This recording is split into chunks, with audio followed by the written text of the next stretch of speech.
Muito boa tarde a todos e todas. O meu nome é José Carlos Sousa, sou diretor de Serviços de Projetos Educativos aqui na Direção-Geral de Educação e gostava, antes de mais, de vos saudar.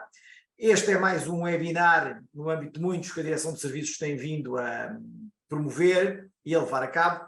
Este aqui com uma missão muito específica que tem a ver, objetivamente, com o lançamento de um guia que foi feito há algum tempo já e que vamos hoje tentar aqui falar um pouco sobre eles. Teremos connosco a Elsa Faria e o João Pereira da SIG, portanto esta aqui é uma parceria com a SIG, e queria agradecer também à equipa da DGE, ao Rui Lima, que está aqui no controle técnico da emissão, ao Mário Afonso, à Ana Ricardo e à Isabel Lopes, da equipa da Igualdade de Género e da Sexualidade, aqui da minha Direção de Serviços.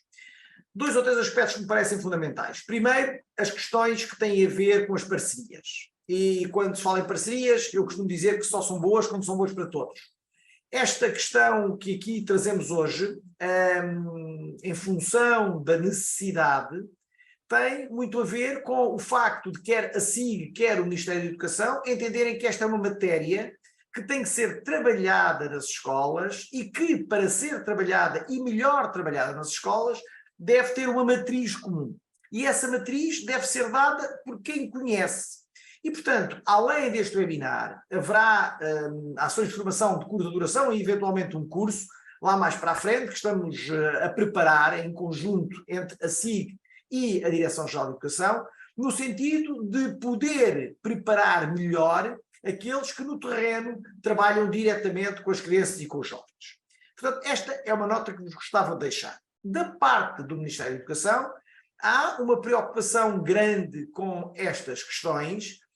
Enfim, é grande como é grande as preocupações que temos com outras matérias. Como sabem, desde 2017 há uma disciplina do 5º ao 9º ano de escolaridade que se chama Cidadania e Desenvolvimento, entendendo-se este desenvolvimento como o desenvolvimento pessoal e social por um lado, onde todas estas matérias acabam por estar integradas, e por outro lado, o outro desenvolvimento sustentável, onde muitas vezes, basta vermos o ODS 5 dos ODS, para percebermos até que ponto tudo isto acaba por estar intrincado. E, portanto, este é o primeiro grande desafio que eu gostava de deixar às escolas e às entidades que aqui estão hoje connosco, que é, sozinhos somos sempre poucos para fazer muita coisa. E, portanto, ajudando-nos e juntando-nos podemos fazer mais. E quando fazemos mais não é para nós, objetivamente. Para nós, eventualmente, será mais trabalho. Mas o que é facto é que ajudamos, com certeza, as crianças e os jovens connosco que trabalham nos diferentes contextos, reitero, a poderem sentir-se melhores, sentir-se essencialmente mais seguras, e é este ambiente securizante que nós gostávamos de trazer para dentro da escola. A escola já é um ambiente seguro, mas tenho que dizer isto claramente, não é? Quando deixamos os nossos filhos na escola, temos a noção de que os deixamos em segurança. E, portanto, aquilo que temos é tentar munir os docentes de informação que lhes permita depois agir em conformidade. Há aqui 2 ou 3 documentos estruturantes que não posso deixar de citar, além da Estratégia Nacional de Educação para a Cidadania, que permite que desde 2017 tenhamos então essa disciplina, mas permite mais, permite que haja um coordenador de cidadania em cada uma das escolas, e isso obriga, de alguma forma, a que haja um olhar muito mais atento, diria, muito mais direcionado para as questões da cidadania. E essas questões da cidadania são vistas na sua globalidade dentro daqueles 17 domínios que trabalhamos, onde a igualdade de género, a saúde, a sexualidade estão lá muito inseridas. Objetivamente, não falamos de igualdade de género sem falarmos de direitos humanos.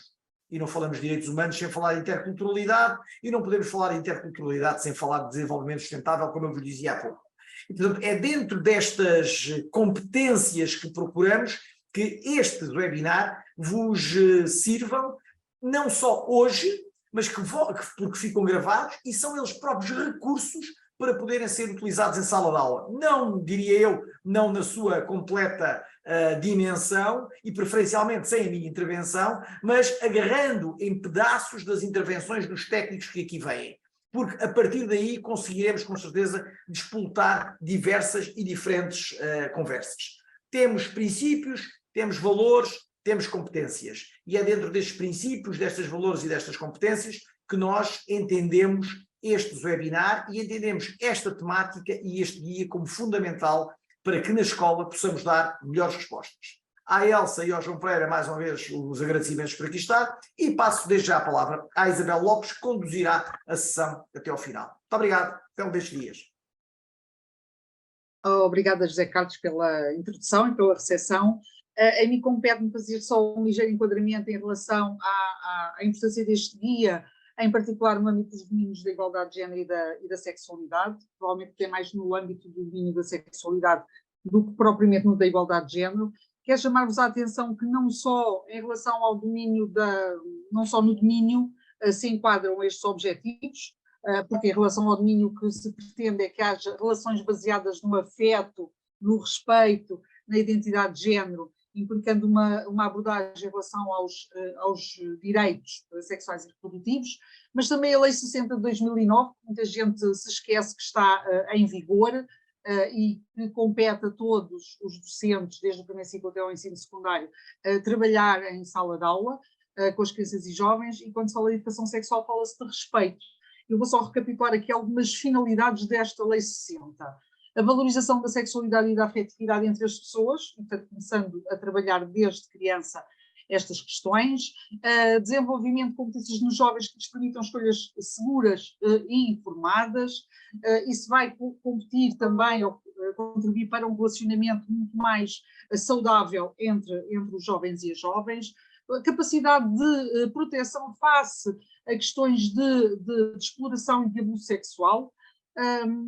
Temos, como eu já falei, a importância do respeito, e neste contexto do webinar de hoje, um respeito também pelas diferentes orientações sexuais, a valorização de uma sexualidade responsável e informada, a importância da participação de encarregados de educação, das famílias, dos alunos, das pessoas, dos técnicos de saúde, todos eles neste processo de que aumente a informação sobre estas questões, que não sejam tabu, e a eliminação de comportamentos baseados na discriminação sexual ou na violência em função do sexo ou da orientação sexual. Portanto, são estes assuntos que nos trazem um bocadinho aqui, são estes assuntos que estiveram na base da elaboração do guia que o João e a Elsa nos vão falar com um bocadinho mais de pormenor.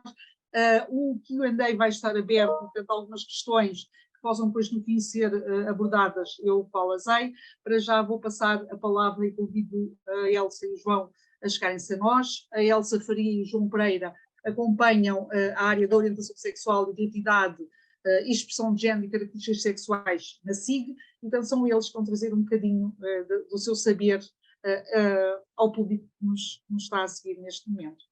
Bem-vindos.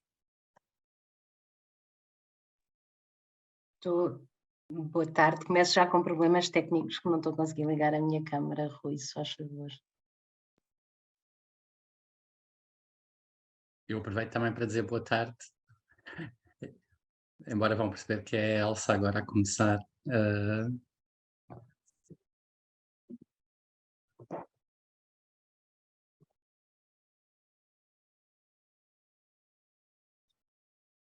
Agora sim.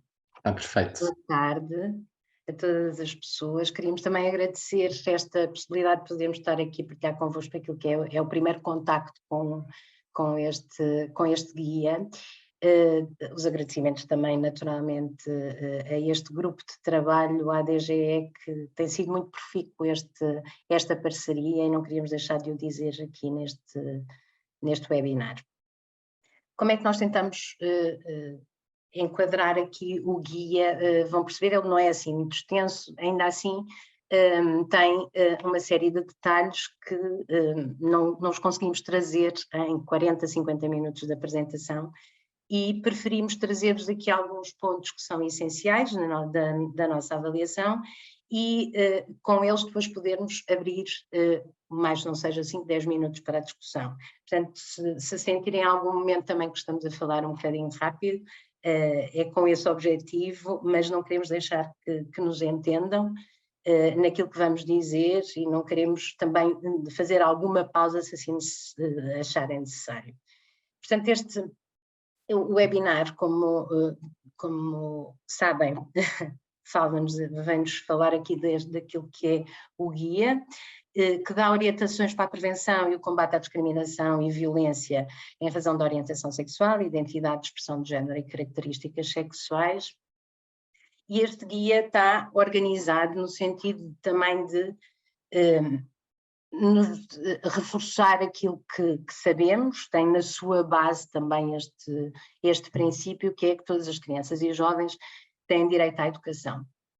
E não chega só a dizer assim, temos que acrescentar também depois que ter direito à educação é sentirem-se nesses espaços educativos de uma forma segura, sentirem esta segurança e proteção, e cabe ao pessoal docente e não docente garantir então essa proteção. Portanto, esta é o nosso ponto de partida também para a construção deste guia. E a quem se defina, exatamente, já fiz spoiler aqui, é pessoal docente e não docente, e o que pretende é garantir que esta cultura inclusiva que as escolas têm que ter, e porque as escolas são feitas de profissionais, nós temos que dotar os profissionais e as profissionais com conhecimento e competências, não é? E este conhecimento e competências devem ser o mais abrangente possível, numa certa medida, e o mais específico possível noutra medida. E, portanto, encontramos também aqui estes pontos essenciais de porque é que ele se destina a estas pessoas e o que é que depois pode encontrar também, não é? E o objetivo também é que o pessoal docente e não docente possa encontrar aqui respostas adequadas e fundamentadas àquilo que é o problema que, na verdade, é recorrente no vosso dia-a-dia, não é? E tudo aquilo que vai acontecendo no vosso dia-a-dia envolve crianças e jovens, e porque envolve crianças e jovens, e este sentimento de segurança e proteção é fundamental, nós estamos especificamente a falar de um grupo de crianças e jovens que são pessoas lésbicas, gays, bissexuais, trans e intersexo. E porque é fundamental para nós começarmos por alinhar um bocadinho mais esta linguagem, vamos tentarmos trazer-vos aqui de uma forma muito rápida como é que também organizamos, até do ponto de vista da CIG, como é que é o nosso olhar sobre estas matérias. Então trazemos estas definições que nos ajudam, como eu dizia, a alinhar esta linguagem, e o guia fala-nos de orientação sexual, fala-nos de identidade e de expressão de género, e fala-nos de características sexuais. E quando nós estamos a falar de orientação sexual, é só reforçar o que certamente saberão, mas é encontrarmos aqui então esta linguagem comum. Quando estamos a falar de orientação sexual, excluímos aqui naturalmente a heterossexualidade, porque não cabe dentro deste grupo. Quando estamos a falar de orientação sexual, estamos a falar, por exemplo, estamos a falar sempre de o desejo, a atração física, sexual, emocional, romântica sobre outra pessoa. E quando falamos de pessoas lésbicas, estamos a dizer que existe uma mulher que sente esta atração física, emocional, romântica, sexual por outra mulher. Quando estamos a falar de pessoas gays, estamos a falar de homens que se sentem atraídos sexual, emocionalmente, romanticamente por outros homens, e pessoas bissexuais que se sentem quer atraídas nesta dimensão toda de que vos falava, por homens e por mulheres.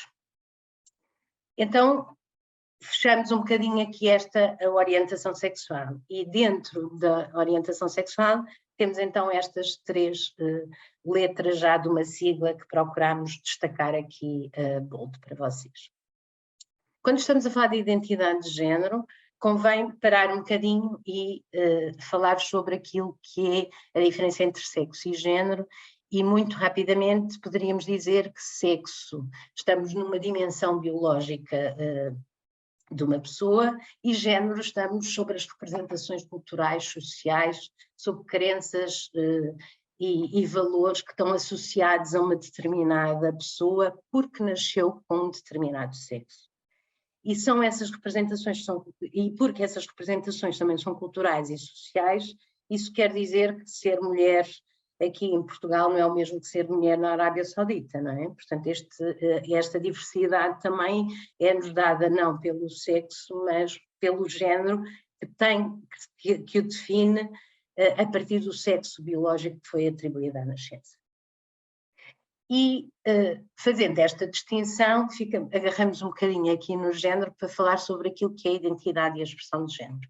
A identidade de género é uma coisa única, é um fator único na nossa vida, completamente individual, e é a forma como nós entendemos o nosso género, com o que é que nos identificamos, e por isso é que é verdadeiramente individual, e por isso é que há esta necessidade também de haver respeito, porque por este fator, exatamente porque não podemos impor aquilo que é a nossa identidade de género a outras pessoas, não é? Ou aquilo que nós imaginamos que deve ser o género, ser imposto a outra pessoa porque tem a ver com a identidade.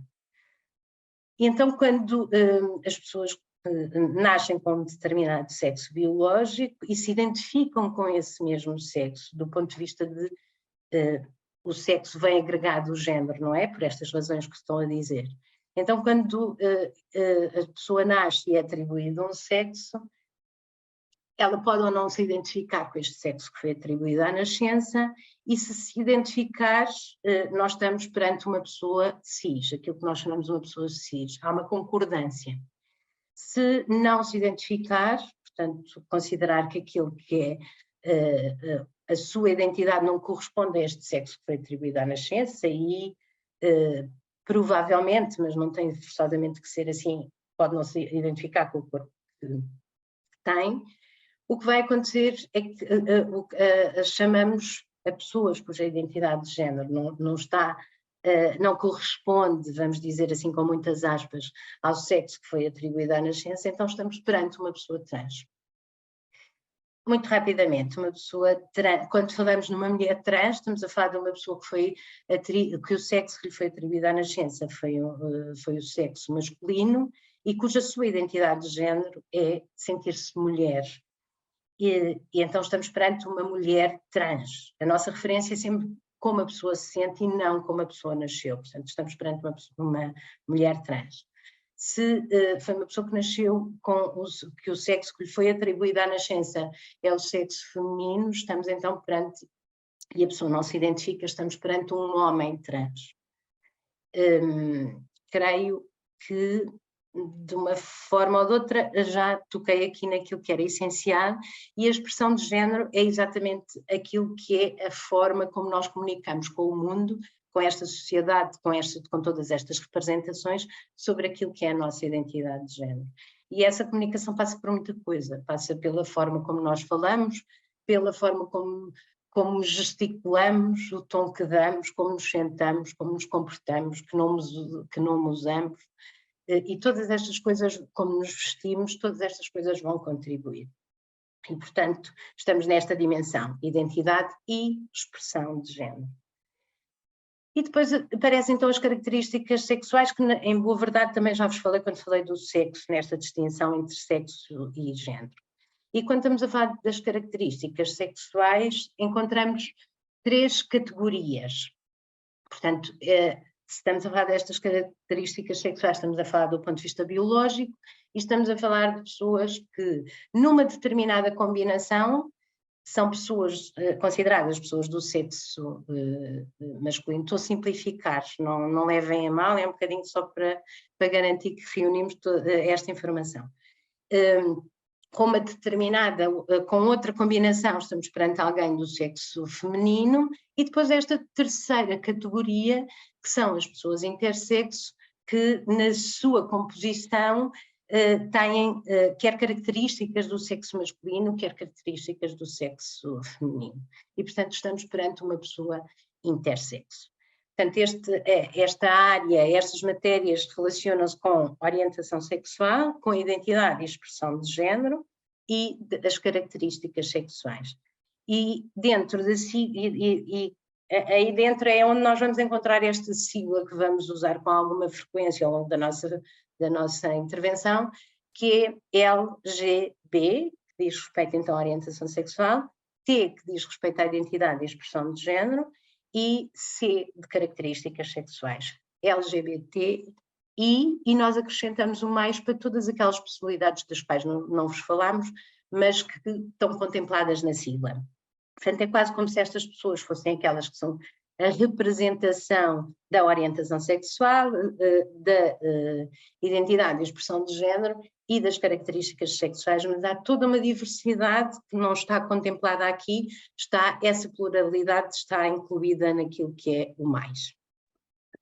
Elsa, só antes de seguir, só para se clarificar aqui uma pequenina coisa que apareceu no Q&A, e não tenho bem a certeza se é esta a dimensão, mas quando nós falamos, quando a Elsa referiu e nós falamos sexo atribuído à nascença, falamos no sexo que é registado no nosso assento de nascimento e que depois dá origem à menção de sexo que vai para todos os cartões de identidade, incluindo o cartão de cidadão. Portanto, sempre que falamos em sexo atribuído à nascença, é o sexo que é a variável sexo que é registada nos nossos assentos de nascimento e depois a partir daí nos vários registros e cartões de identidade. Exatamente. Vamos interpelando, eu e o João gostamos disso. Deixem-me só já agora reforçar, porque eu sou professora de biologia, e era uma das questões que eu vos ia lançar no fim, tinha a ver com a importância de distinguir claramente sexo e género, e quando falamos de sexo estamos a referir às características genitais que são exteriorizadas à nascença e que são visíveis. No caso dos rapazes, a presença do pênis e dos testículos, e no caso das meninas, a questão da vulva. Portanto, são essas características sexuais externas que apontam a identificação do sexo, ok? Depois as questões intersexo vêm mais tarde com a questão já mais médica de características que estarão presentes nos cromossomas das várias células. Isto é uma linguagem um bocadinho, se calhar muito específica para alguns, mas pelo menos em relação aos caracteres sexuais primários, que são visíveis, é aí que faz com que se atribua ao sexo e que vai depois para as células, exatamente como o João acabou de explicar.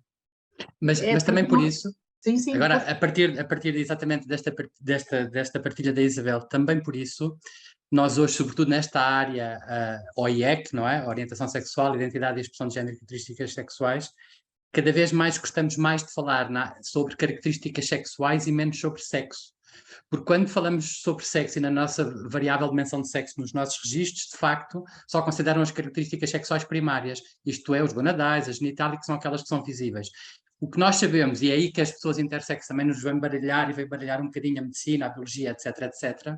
O que nós sabemos é que as características sexuais secundárias, que são menos visíveis ou menos consideradas, elas também são visíveis, a massa corporal, a capilosidade, etc., mas são menos consideradas, não têm em conta para a consideração da variável sexo, e no caso das pessoas intersexo, de facto baralham a questão às vezes do registro da identidade da pessoa na variável que se coloca nas definições. Mas pronto, era essa a menção que nós gostávamos também, a clarificação que gostávamos de deixar sobre o sexo atribuído à nascença. O baralha enquanto desafio, não é, João? É o desafio que nos colocam. Então, como é que... João, se calhar passo para ti agora, o que é que te parece? Já que estás... Estás sem som. É um bom Somos mote tão respeitadoras. Exato. É um bom mote a partir desta pequenina questão mais prática. Nós tentámos trazer, é importante também que percebam que tentámos trazer algumas questões que vão ao encontro das questões que nos colocaram de partida. Algumas são complexas, nós somos muito sensíveis às questões das práticas e dos exemplos práticos, mas num webinar com esta duração sentimos com alguma limitação.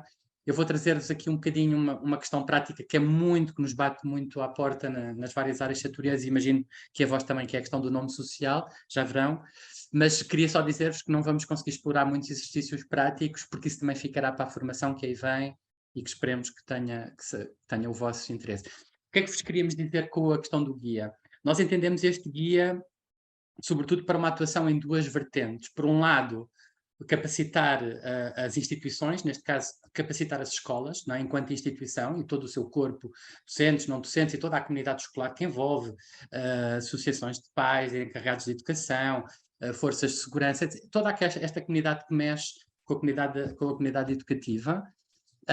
E neste sentido, a capacitação da escola, estas questões que não vou aqui repetir, nem vou ler, até porque esta apresentação ficará para vós, e isto, para que fique bem claro, tudo aquilo que estamos aqui a trazer é do guia, não é? Não estamos a criar um guia novo, não é? Nós estamos a apresentar-vos este guia, portanto tudo isto poderão encontrar de facto no guia. Mas no fundo capacitar a escola para todas estas questões e sobretudo gostaríamos de trazer sempre também esta vertente e que estivesse sempre presente, não é? Estamos sempre a falar de direitos humanos e, portanto, capacitar a escola para uma cultura de direitos humanos, capacitar a escola para ambientes seguros, inclusivos e positivos, numa cultura de direitos humanos e de respeito e de promoção dos direitos humanos, nomeadamente os direitos das crianças, que são...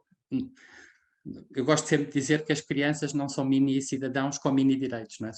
São pessoas, são cidadãs de pleno direito, com direitos totais e que estão plasmados na Convenção Internacional. Portanto, esta é uma dimensão, a dimensão da capacitação da escola. Agora ia só pedir à Elsa para avançar. E a outra dimensão é a dimensão da capacitação de profissionais e, portanto, atuar de um ponto de vista da instituição, mas atuar de um ponto de vista das pessoas que formam a instituição e, sobretudo, esta questão do guia estar dirigido a docentes e não docentes. E, portanto, daí também a estratégia que o José Carlos e a Isabel falaram no início da sessão, de disponibilizarmos algumas sessões de capacitação, formação, sensibilização, para que possam aprofundar e para que possam construir mais e mais este tipo de cultura. No fundo, a capacitação do pessoal docente é para alguns problemas práticos que, quando construímos o guia, se nos deparam ainda hoje, não é? A SIC tem no seu site um dispositivo de queixa eletrónica. E algumas das queixas ou questões que nos chegam são questões da área da educação ou colocadas por encarregados de educação ou colocadas por direções ou docentes ou até agora mais recentemente por uma pessoa representante legal de uma família, enfim, um sem número de questões e sobretudo, desde mais recentemente que temos a questão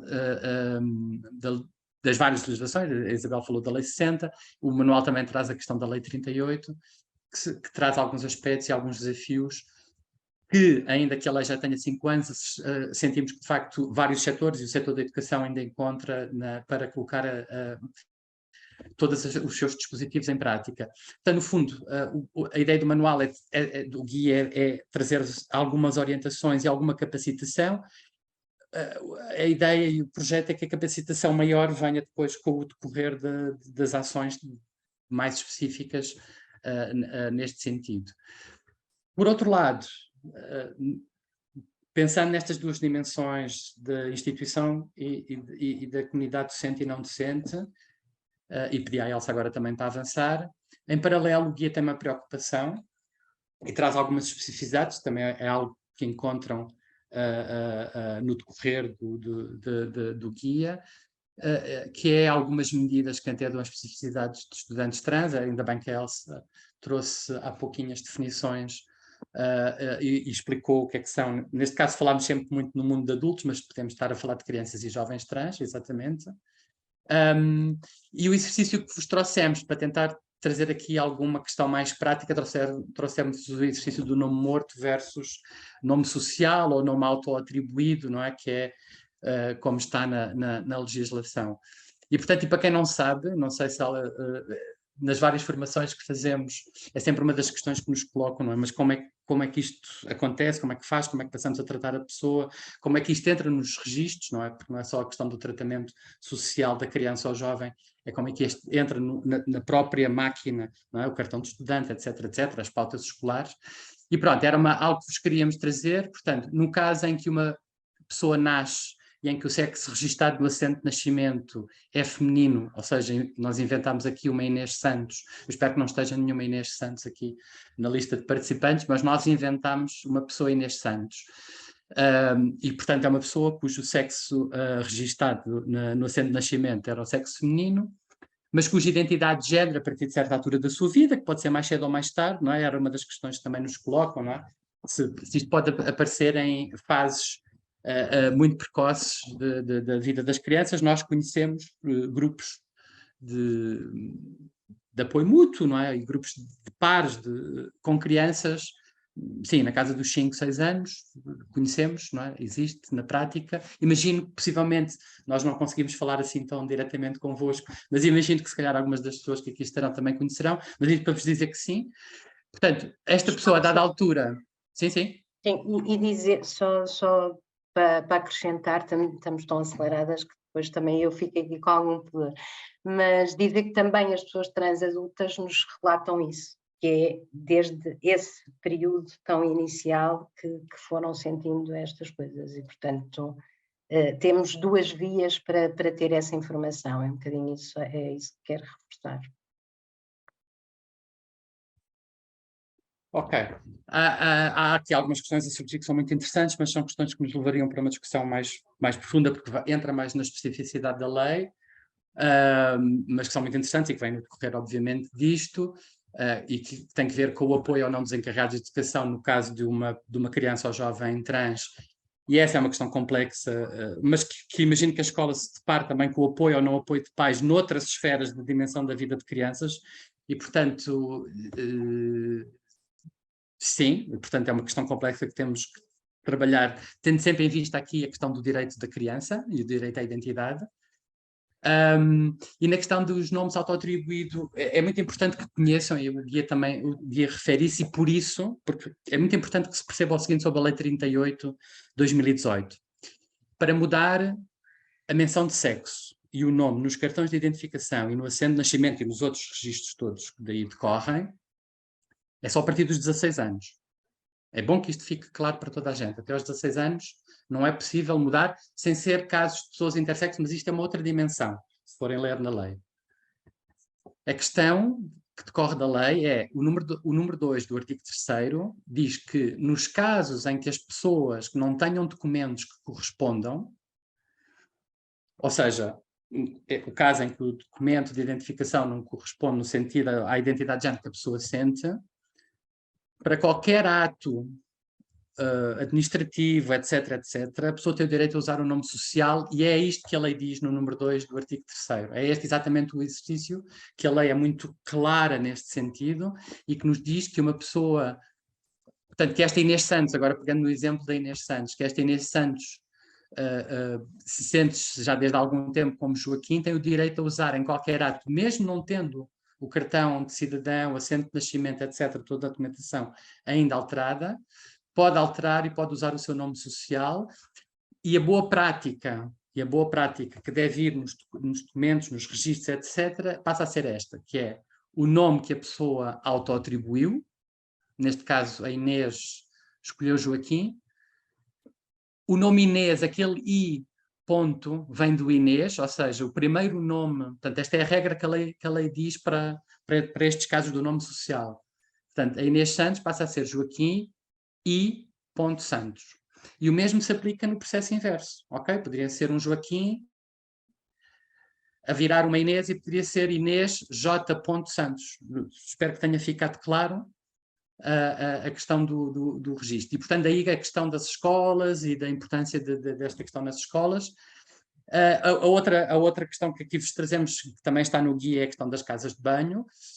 Não vos conseguimos dizer-vos que há escolas que já conseguiram dar resposta a esta especificidade, garantindo a intimidade e a privacidade de alunos e alunos,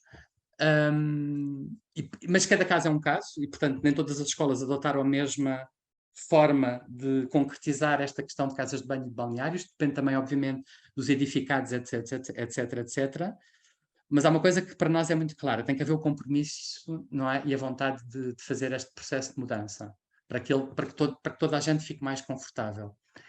E há uma questão que para nós era muito importante, e que era aqui também o fim deste slide mais sobre as medidas específicas das crianças trans, embora esta seja transversal a todas as crianças LGBT, não é? E que tem que ver às vezes com esta questão dos encarregados de educação poderem ou não ser apoiantes no processo, que é a importância da privacidade e dignidade. Em alguns casos, mais sobretudo em casos de jovens, a família não foi dos primeiros momentos em que essa pessoa revelou a questão da identidade de género. E, portanto, às vezes, a comunidade escolar ou alguém da escola pode saber primeiro antes da família. Portanto, é muito bom que se perceba que, por alguma criança falar connosco não significa que já fez, nós chamamos isso do coming out, não é? Esta revelação, neste caso da identidade de género que vive, que sente. Portanto, isto é muito importante que fique claro. Nem sempre a família sabe, é apoiante, o que não quer dizer que a criança não tenha que ser apoiada. A criança ou o jovem não tenha que ser apoiada. Espero que tenha sido claro só neste, porque para nós este aspecto é muito importante, deixar-vos claro, porque nos casos em que a família é apoiante é maravilhoso, nos casos em que não é, são mais delicados, mas têm que ser trabalhados também. João, se calhar voltar um bocadinho atrás justifica-se porque alguém pergunta sobre o nome social ser só a partir dos 16 anos, convém esclarecer isso, porque para ficar claro. Não. O artigo, o nome social não. O registro, a mudança no registro, a mudança oficial nos registros é que só é possível a partir dos 16 anos. Ok?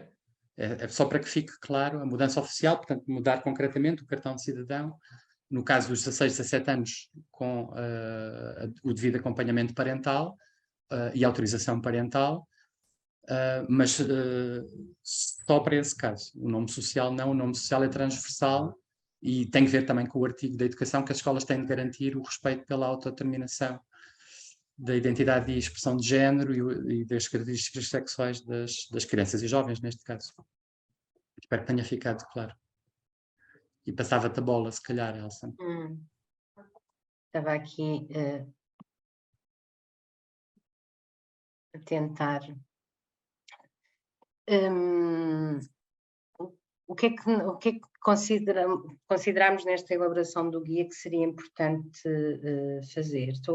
Esta minha pausa é porque fiquei presa ali. Elsa, exatamente.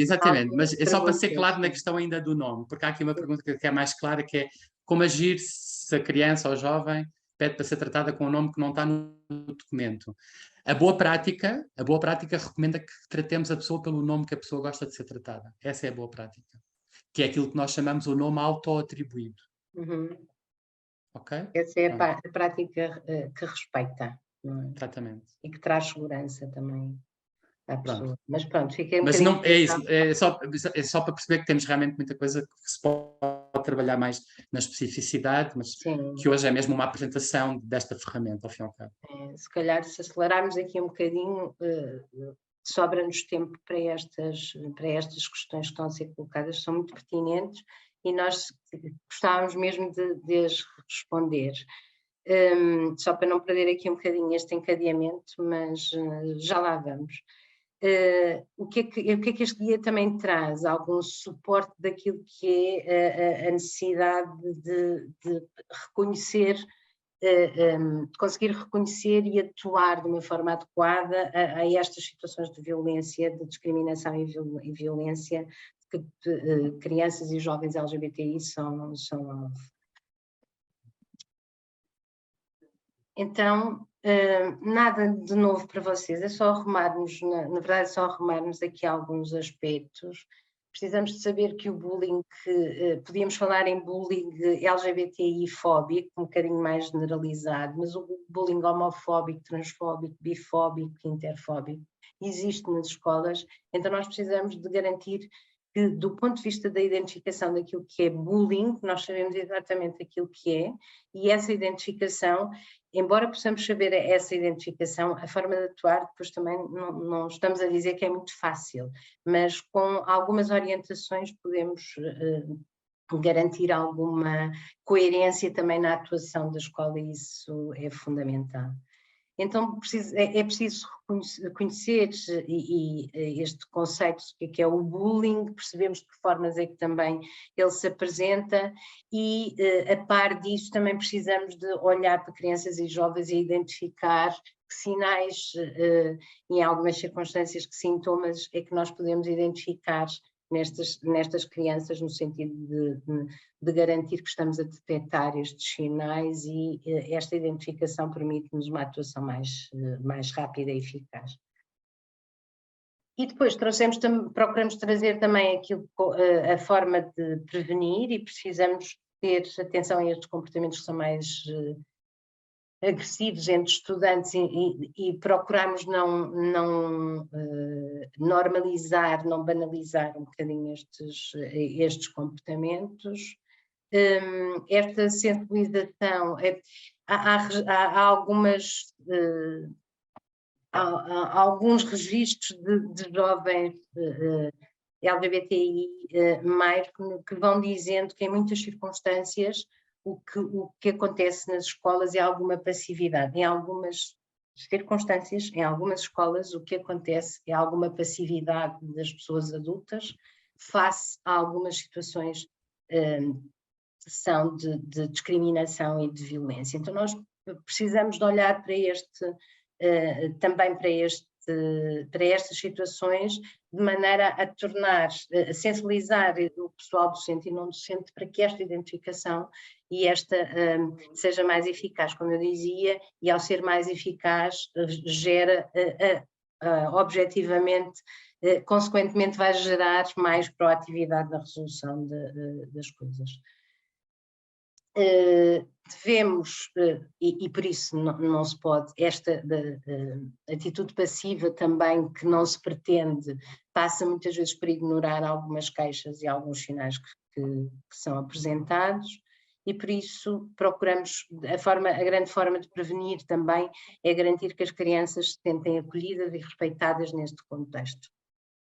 E se sentirem acolhidas e respeitadas neste contexto pela própria escola, então estamos a garantir que essa atuação é muito mais eficaz, volto a dizer.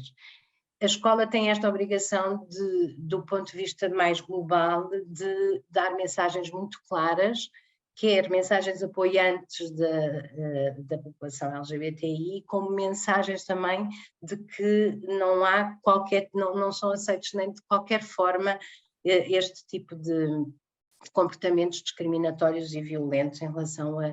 Na verdade, estamos a falar de pessoas LGBTI, não é? Crianças e jovens LGBTI, mas isto naturalmente que é generalizado a todas as formas de discriminação e de violência. Nós sabemos isso, não é? É só porque estamos neste guia, que é um guia mais direcionado para a orientação sexual, identidade, expressão de género e características sexuais. Nada como as pessoas conhecerem os seus direitos, não é? E essa forma e quando conhecemos os nossos direitos também à partida atuamos mais sobre eles. Já foram faladas aqui algumas leis e a Bíblia, a maior Bíblia será então o Estatuto do Aluno, e precisamos de não ter medo, se soubermos fazer esta avaliação, não teremos medo de chamar, alertar as autoridades no tempo certo, para a situação certa, e não devemos ter medo de o fazer. Então, quase, gostávamos de vos deixar esta mensagem que esperamos que vos desafie também a pensar se ainda não tinham esta dimensão muito clara do ponto de vista daquilo que são as pessoas LGBTI. Há toda uma dimensão de direitos que são direitos humanos, e isso já foi dito logo no início deste webinar, e queríamos deixar-vos com esta frase que gostamos muito, que é: os direitos humanos não são opinião, nem podem ser, não é? Portanto, deixar-vos agora rapidamente, vão ter esta apresentação, e vamos deixar os nossos contactos, usem na medida em que acharem que podemos ajudar, e pronto, dou por terminada a nossa apresentação, João. Isabel. Ora, obrigada, eu acho que na medida do possível foi esclarecedora. Lembrar que este webinar destina-se essencialmente à apresentação de um guia, pretende ajudar a esclarecer dúvidas, a apoiar, não dispensa nunca a sensibilidade de cada um, não é? Face às questões. Isto não são receitas, as nossas crianças e os nossos jovens são seres humanos, não são números, não são etiquetas, ninguém tem que pôr na testa a sua orientação sexual, a sua identidade de género, quanto muito a expressão de género pode ser visível se nós conotarmos que os estereótipos que estão associados àquilo que nós entendemos ser um género ou outro, não é? Isso é algo socialmente determinado e muda de cultura para cultura e muda até ao longo da história dos países e das diferentes culturas. Não queria referir culturas, mas estava a escapar o outro termo. Portanto, não é de todo um objetivo que seja algo que seja para começar e acabar em termos de aplicação numa escola. Portanto, o objetivo é mesmo tentar elucidar, porque eu acho que há ainda muita confusão na cabeça de muitas pessoas em relação ao que é as questões do sexo e do género e às questões da sexualidade. E permitam-me aqui um bocadinho de tempo de antena em relação a isso, porque enquanto coordenadora do domínio da sexualidade, muitas vezes eu entendo que há tabu a falar destas questões, mas não há tabu, não tem que haver tabu, porque aquilo que se pretende é que os jovens se respeitem uns aos outros, se respeitem independentemente se são rapazes, são raparigas, se respeitem no dia a dia, saibam dar a palavra ao outro, saibam ouvir o que o outro ou a outra tem para dizer, aceitem que não somos todos iguais, não gostamos todos do amarelo. Em termos de política, clubes, todos nós temos as nossas opções e defendemos-las acérrimamente como se fossem melhores do que as dos outros, e não é nada disso que se pretende. E, portanto, o que nós queremos é que se saibam respeitar. As questões da sexualidade, quando se fala de sexo, como aqui já foi referido, tem a ver com aquilo que se vê quando um bebê nasce, se é um menino, se é uma menina, e depois há aquela conotação, aquele estereótipo que se é menino usa o azul e se é menino usa o cor-de-rosa, e portanto se nós vimos um bebê de azul, automaticamente quase que assumimos que é um rapaz, e não há, pronto, é algo que é cultural, não é nada que seja definido por alguém, por alguma lei. Okay? Portanto, é nisso que nós nos referimos. Quando falamos do género, são também questões culturais que estão a ser atribuídas àquilo que é ser rapariga e ser rapaz. Espera sempre que os rapazes sejam mais fortes, mais robustos, mais ativos, as meninas mais sossegadas. E se uma menina não for sossegada, for robusta e for ativa, isso não quer dizer que ela seja de um sexo diferente ou tenha uma orientação sexual diferente. É a forma de cada uma das nossas crianças serem. E portanto é isso que nós queremos, é que elas sejam saudáveis, felizes, se respeitem umas às outras. Se houver uma menina que quer ir jogar futebol com os rapazes, eles não têm que haver enquanto menina, têm que haver enquanto uma criança que também quer jogar a bola. Se um menino quiser ir brincar com as bonecas, é algo que é importante, porque ele também vai ser pai um dia, também vai ter que saber lidar com bebés, vai ter que saber dar uma fralda. Portanto, é um bocadinho isso que nós queremos, é que se respeitem e que saibam um bocadinho crescer em harmonia e numa sociedade que se quer livre de preconceitos e de estereótipos. Deixem-me só responder algumas questões. Eu já partilhei aqui no chat com um dos parceiros, com um dos nossos, uma das pessoas presentes, o nome do guia. Eu vou enviar depois, não prometo que seja hoje, mas amanhã ou depois, a apresentação que aqui o João e a Elsa fizeram, e envio também o link para o guia, que está disponível no nosso website e está disponível no website da SIG. E também informar que todas as escolas vão receber em suporte físico 1 ou 2 exemplares deste guia. E, portanto, este webinar foi adiado precisamente para setembro, não foi feito logo na altura em que o guia foi lançado, exatamente para permitir que desse tempo dos guias chegarem à escola e enquadrar a chegada desses mesmos guias e, portanto, eles não caírem assim e irem lá para um canto. Portanto, a partir deste momento podem procurar nas vossas escolas, porque os guias foram enviados. Eu penso que a Elsa e o João poderão ter mais precisão das datas em que estarão a chegar, mas não vão demorar. É previsto que cheguem agora durante o mês de setembro. Eu, no meio, envio a apresentação e envio o guia em PDF ou o link para descarregarem o guia. Está bem? Deixem-me só deixar-vos aqui uma questão, que é, que eu penso que vocês podem ajudar a refletir, porque eu acho que não há uma resposta certa para nenhuma das situações. Cada criança é uma criança, é um caso, tem uma família e nós temos que respeitar a família, obviamente. Há aqui pais que acham que nós damos alguma forma de respeitá-lo, não de todos. É muito importante ouvir os pais e, juntamente com os pais, apoiar aquela criança que muitas vezes está em sofrimento. E a questão do bullying é outro aspecto muito importante, é prevenir de todas as formas possíveis que as crianças que fogem à norma, e a norma nós entendemos neste momento que é aquilo que é mais visível, sejam vítimas de bullying, sejam vítimas de violência, sejam vítimas de discriminação, ou pela orientação sexual, ou pelas questões da identidade e expressão de género, quer por outra qualquer, ou porque são mais gordos, ou porque são mais magros, ou porque têm este problema, ou têm aquele. O que nós queremos é que todas as crianças se sintam bem e que todos aceitem que nós somos únicos, cada um de nós é único. Portanto, é esse o objetivo deste webinar, mais centrado nestas questões de orientação sexual e da identidade e expressão de género. Aqui uma das questões colocadas é como é que nós podemos prevenir que os jovens se sintam baralhados quanto à sua orientação sexual, porque há também aí alguma discussão em torno de se estes assuntos estarem tão em cima da mesa, tão claros hoje em dia, se não vai baralhar os jovens e se não vai fazer com que eles acham, pronto, que se calhar não são normais porque são de uma forma, não são normais porque são da outra. Como é que podemos ajudar os jovens nesta perspectiva? Qual é a vossa posição ou a vossa perspectiva daquilo que vocês têm encontrado nas escolas em que têm estado? É importante dizer, até um bocadinho direcionado para algumas questões que estão a aparecer no chat, que agradecemos desde já, mas que não há uma imposição, não é? E porque não há uma imposição, ou melhor, ainda que houvesse imposição, quer pessoas heterossexuais, quer pessoas lésbicas, quer pessoas gays e bissexuais, não são por algum tipo de influência que tiveram, não é? E, portanto, essa creio que é a resposta que nós podemos dar. A orientação sexual não resulta de qualquer influência que se possa ter, resulta daquilo que a pessoa sente, não é? E, portanto, eu diria que a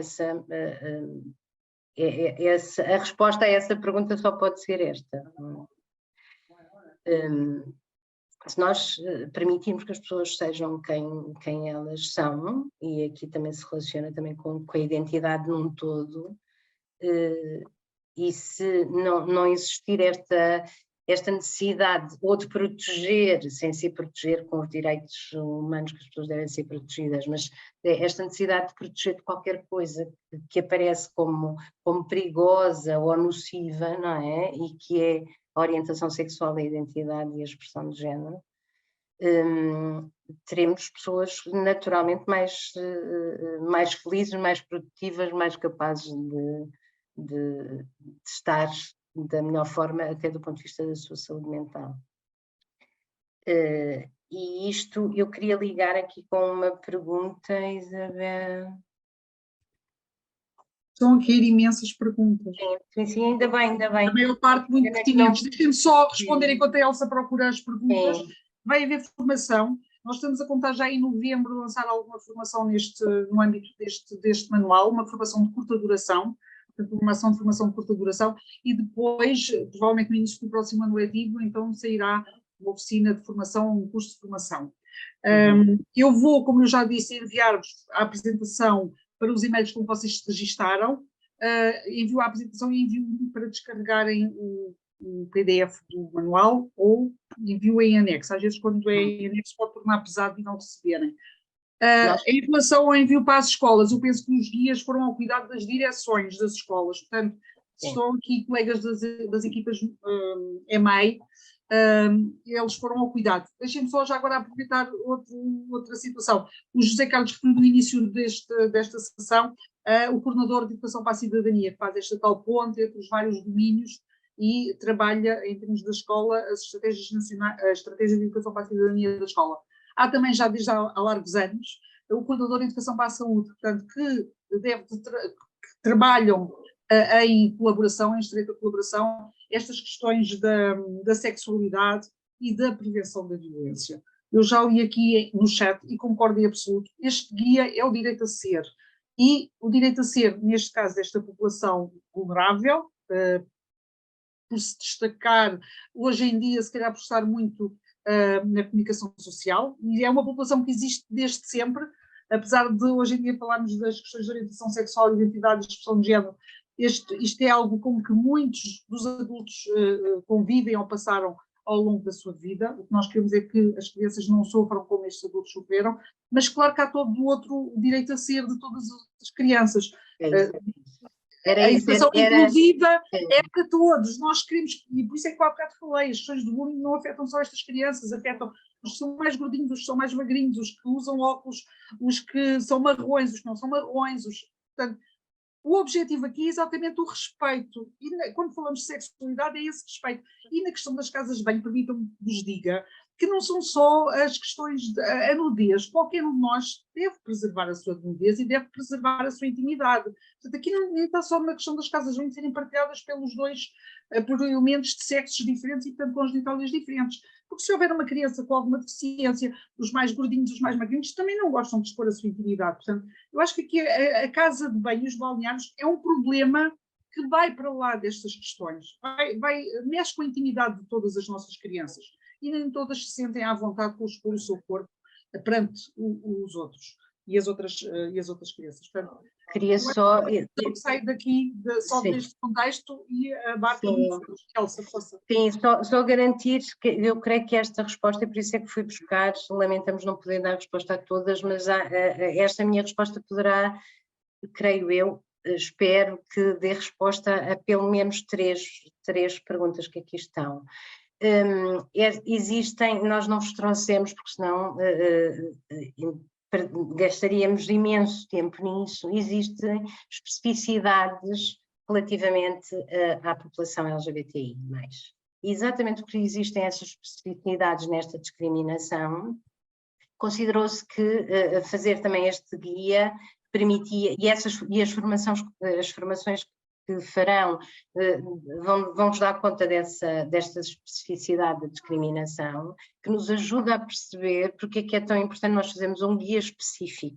Mas isso não anula todas as outras crianças que têm outras características e sobre as quais se podem fazer outros guias. Nós estamos centradas nesta e sabemos... do ponto de vista da intervenção, é muito importante fazê-lo e de que forma é que é importante fazer.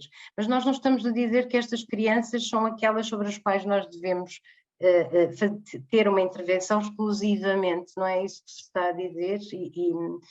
Bem, espero que ninguém saia daqui a achar isso, não é? Este guia dá estratégias para esta intervenção e nas formações teremos todo o gosto em partilhar convosco aquilo que são as especificidades